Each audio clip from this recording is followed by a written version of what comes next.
Hello friends, कैसे आप सब लोग and thanks for watching my channel. तो इस वीडियो में हम डिस्कस करेंगे निफ्टी मिड कैप 100 इंडेक्स के बारे में। जनरली इसमें जाहिर सी बात है, जब मिड कैप है तो जो टॉप निफ्टी के 100 मिड कैप स्टॉक्स है वही आते हैं।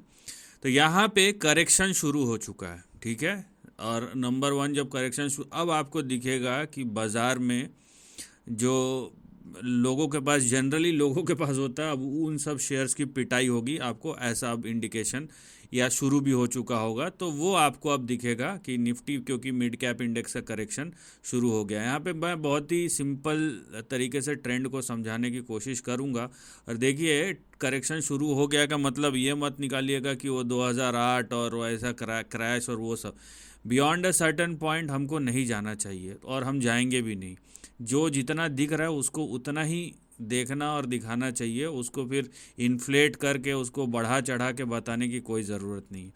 तो अगर आप निफ्टी मिड कैप 100 का प्राइस चार्ट देखेंगे, सिंपली यहाँ पे मैं डॉट को कनेक्ट करूँगा तो यहाँ पे आप देखिए कि किस तरीके का प्राइस एक्शन बन रहा है।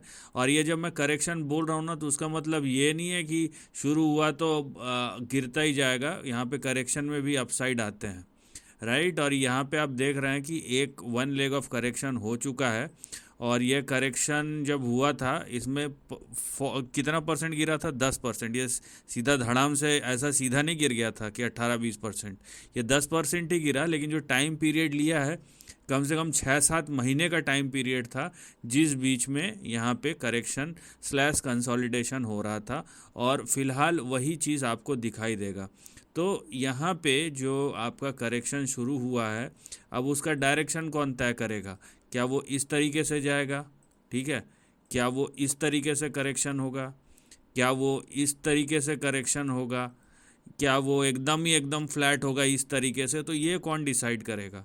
ये डिसाइड करना ज़रूरी नहीं है हमारे लिए।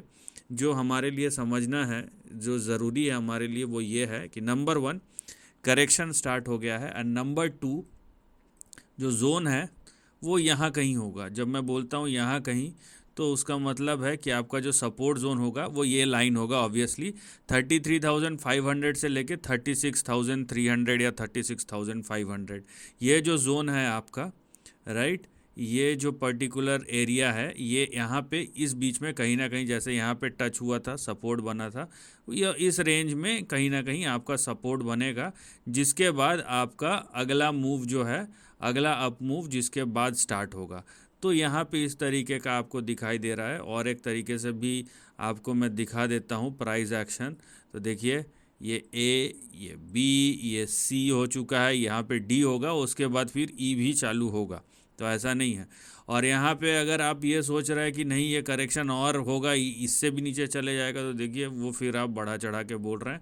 मैं ऐसा नहीं बोल रहा हूँ कि नहीं हो सकता, मैं ऐसा बोल रहा हूँ कि जो जितना है उसको उतना ही देखने की कोशिश कीजिए। अभी जितना दिखाई दे रहा है आपको, उसको उस तरीके से ही देखने की कोशिश कीजिए। और मान लीजिए ये अगर इस तरीके का करेक्शन होता है, यहाँ करेक्शन कम है, कंसोलिडेशन ज़्यादा है, तो ये भी कम से कम आपको 200 दिन तो लेगा ही। मतलब ये 6-7-8 महीने का करेक्शन होने वाला है।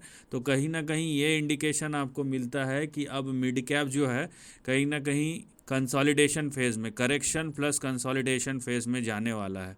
तो मिड कैप में अंडर परफॉर्मेंस कहीं ना कहीं आने वाले महीनों में हो सकता है। इस चीज़ को आपको ध्यान में रखना है, ठीक है। करेक्शन का मतलब सिर्फ गिरावट ही नहीं होता, हर शेयर गिरते नहीं है। बहुत सारे शेयर बढ़ते हैं, बहुत सारे शेयर गिरते हैं, और बहुत सारे शेयर न्यूट्रल रहते हैं, ऊपर नीचे जाके फ्लैट हो जाते हैं। तो उस तरीके का परफॉर्मेंस अब आपको नज़र आ रहा है। तो और लेकिन जो आप ट्रेंड देख रहे हैं उस हिसाब से करेक्शन शुरू हो गया। इस चीज़ को ध्यान रखिए और ये आने वाले कई महीनों तक चल सकता है। So this is the end of the video. Thanks for watching.